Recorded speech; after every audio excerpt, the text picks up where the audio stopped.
I came in here in 1999 and sat at the back, and there were only 3 of us in the whole building who thought our member state should leave the European Union.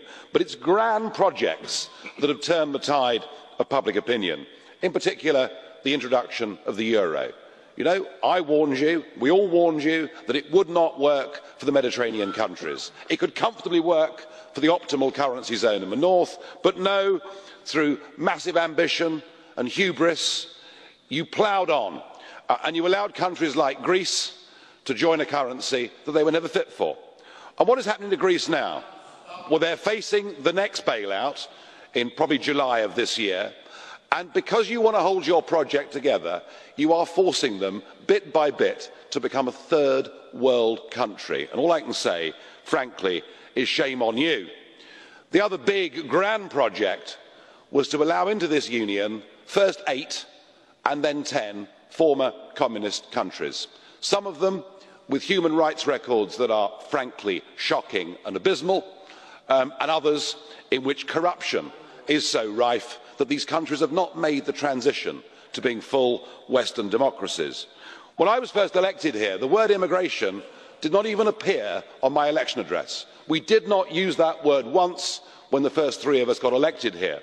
But now, as we've allowed much poorer countries to have the free movement of peoples, we see considerable anger in Britain and in many countries across the north of Europe. And yes, it's led to the rise of parties that some may consider to be deeply unpleasant. But that's what happens when you take control out of people's lives.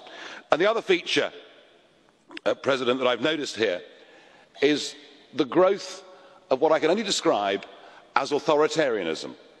You know, we actually saw the Prime Minister of Greece removed effectively by a coup d'etat, and we saw Mr Berlusconi removed by a coup d'etat, and in both cases represented by appointees who were former directors of Goldman Sachs. So I think you've sowed the seeds of your own destruction.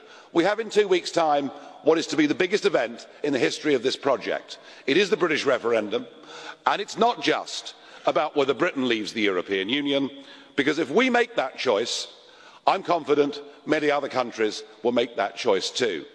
I did originally believe that we should leave because we were a square peg in a round hole.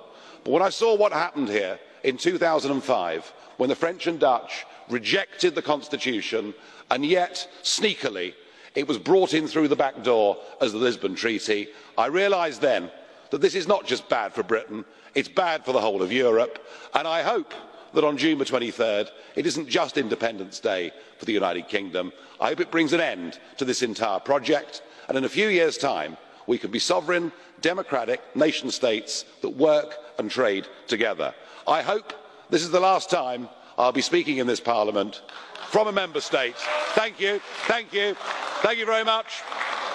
And I hope that we are going to leave this union on June the 23rd. And so I'm going out now. I may be some time.